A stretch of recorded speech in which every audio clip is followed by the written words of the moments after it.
नमस्कार, मैं हूं गोल्डी सिंह। आप देख रहे हैं दिल्ली का प्रतिबिंब डीकेपी न्यूज। आइए आपको दिखाते हैं आज दिन भर की 25 बड़ी खबरें 5 मिनट में। महाराष्ट्र और झारखंड में चुनाव प्रचार का शोर थम चुका है। 20 नवंबर यानी बुधवार को वोटिंग है। इसी के साथ लोगों को चुनावी नतीजों का भी इंतजार रहेगा। बता दें कि 288 विधानसभा सीटों वाले महाराष्ट्र और 81 सीटों वाले झारखंड राज्य में बाकी बची 38 विधानसभा सीटों के लिए मतदान होने हैं।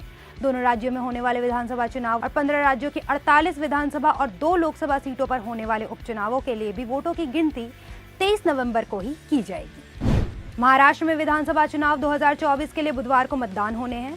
राज्य की 288 विधानसभा सीटों पर कुल 9.70 करोड़ लोग मतदान का हिस्सा बनेंगे। इस चुनाव में कुल 4136 उम्मीदवार अपना सियासी भाग्य आजमा रहे हैं, यानी कि एक सीट पर औसतन 14 से अधिक उम्मीदवार उतरे हैं।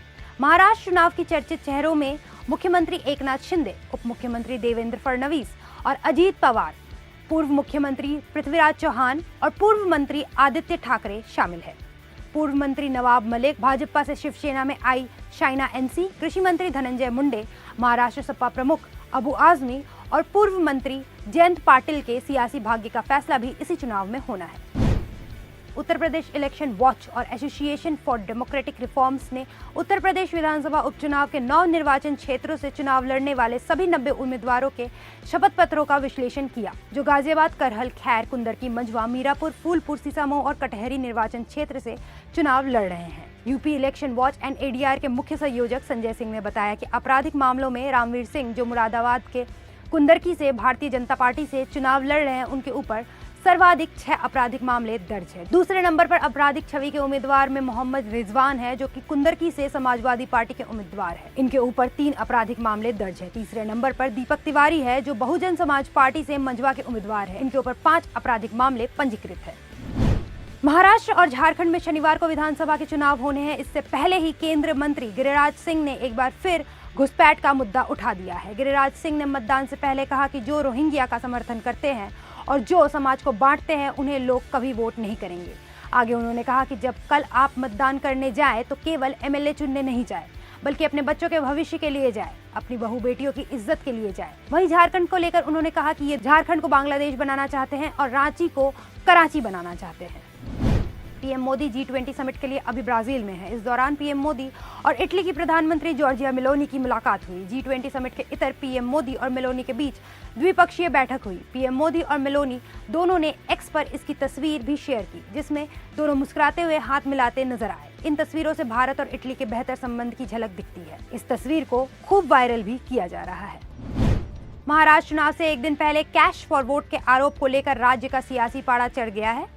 बीजेपी के राष्ट्रीय महासचिव विनोद तावड़े पर बहुजन विकास अघाड़ी ने आरोप लगाया है कि वो नालासोपारा में मतदाताओं को प्रभावित करने के लिए विरार के एक होटल में कैश बांटते हुए पकड़े गए हैं। बीवीए ने दावा किया है कि विनोद तावड़े के बैग से कैश के अलावा लाल डायरी भी मिली है, जिनमें उन लोगों का ब्यौरा लिखा था जिन्हें पैसे दिए गए हैं। विपक्ष ने इस मुद्दे पर बीजेपी को घेरा है। लोकसभा में नेता प्रतिपक्ष राहुल गांधी ने एक्स पर एक पोस्ट में लिखा, मोदी जी, यह 5 करोड़ किसके सेफ से निकले हैं? जनता का पैसा लूट कर आपको किसने टेम्पो में भेजा? इसके बाद सियासत तेज हो गई। देश की राजधानी दिल्ली में वायु प्रदूषण की वजह से सांस लेना दुभर हो रहा है। ग्रैप 4 लागू करने के बाद भी प्रदूषण पर कंट्रोल नहीं किया जा रहा है। AQI लगातार बढ़ रहा है। दिल्ली की फिजा जहरीली होने से लोगों के स्वास्थ्य पर खतरा मंडरा रहा है। इसी बीच दिल्ली सरकार में पर्यावरण मंत्री गोपाल राय ने केंद्रीय पर्यावरण मंत्री को कृत्रिम वर्षा कराने के लेकर चिट्ठी लिखी है। पिछले साल भी इस तरह की बारिश करवाने के लिए प्रबंध किए गए थे, पर किसी कारण से ये संभव नहीं हो पाया। बता दें, इसको करने के लिए लाखों रुपए का खर्च आएगा। राष्ट्रीय राजधानी क्षेत्र दिल्ली की हवा जहरीली हो गई है, तो कांग्रेस नेता शशि थरूर ने बेड़ा उठा लिया इसका। उन्होंने दुनिया भर में वायु गुणवत्ता सूचकांक मतलब AQI का हवाला देते हुए कहा कि दिल्ली की हवा दुनिया के दूसरे सबसे प्रदूषित शहर ढाका से भी 5 गुना ज्यादा खराब है। उन्होंने अपने एक्स पोस्ट में दुनिया के विभिन्न शहरों की हवा की गुणवत्ता का लाइव आंकड़ा देने वाली वेबसाइट का स्क्रीनशॉट शेयर किया। इस लिस्ट में दिल्ली 1108 AQI के साथ शीर्ष स्थान पर है। झारखंड के विधानसभा चुनाव में इंडिया और एनडीए गठबंधन में कांटे की टक्कर है और दोनों गठबंधन के नेताओं ने फिर से सरकार बनाने का दावा किया है। बीजेपी ने ऑल झारखंड स्टूडेंट्स यूनियन के साथ गठबंधन किया है और अपने सहयोगी दलों जेडीयू और लोक जनशक्ति पार्टी को भी हिस्सेदारी दी है। दूसरी ओर झामुमो और अपने सहयोगी दलों कांग्रेस, आरजेडी और वाम दलों के साथ चुनाव लड़ रही है। बीजेपी की कोशिश किसी भी कीमत पर झारखंड में इस बार एनडीए की सरकार बनाने की है। इसके लिए पार्टी ने केंद्रीय कृषि मंत्री और राजनीति का लंबा अनुभव रखने वाले शिवराज सिंह चौहान और असम के मुख्यमंत्री हेमंत बिस्वा शर्मा को जिम्मेदारियां दी हैं।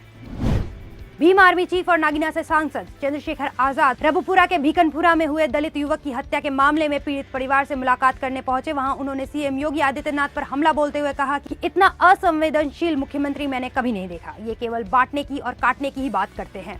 10 बच्चों की मौत के बाद मुख्यमंत्री हंस हंस कर प्रचार कर रहे हैं। इनको केवल सत्ता ही चाहिए।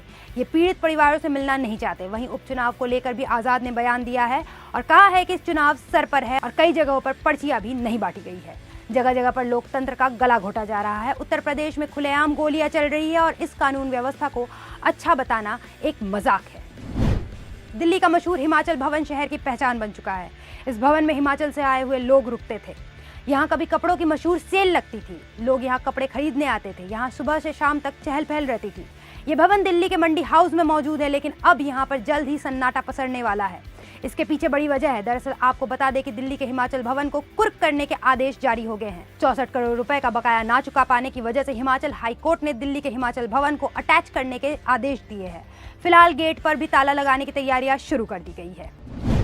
रशिया के राष्ट्रपति व्लादिमीर पुतिन जल्द ही भारत का दौरा कर सकते हैं। खबर है कि रशिया में उनकी भारत यात्रा की तैयारियां चल रही है। यूक्रेन के खिलाफ जंग छिड़ने के बाद पुतिन ने अब तक बस एक ही देश मंगोलिया की यात्रा की है। ऐसे में भारत की उनकी ये यात्रा काफी अहम मानी जा रही है। रूसी समाचार एजेंसी स्पुतनिक के मुताबिक क्रेमलिन के प्रवक्ता दिमित्री पेस्कोव ने इस घटनाक्रम की पुष्टि की है। उन्होंने कहा कि पुतिन की भारत यात्रा की तारीखों की घोषणा जल्द ही की जाएगी। पेस्कोव ने एक वीडियो मैसेज में कहा कि मुझे उम्मीद है कि हम जल्द ही उनकी यात्रा की तारीखें तय कर लेंगे। बेशक प्रधानमंत्री मोदी की रशिया की 2 यात्राओं के बाद अब राष्ट्रपति की भारत यात्रा हो रही है, इसलिए हम इसका इंतजार करेंगे।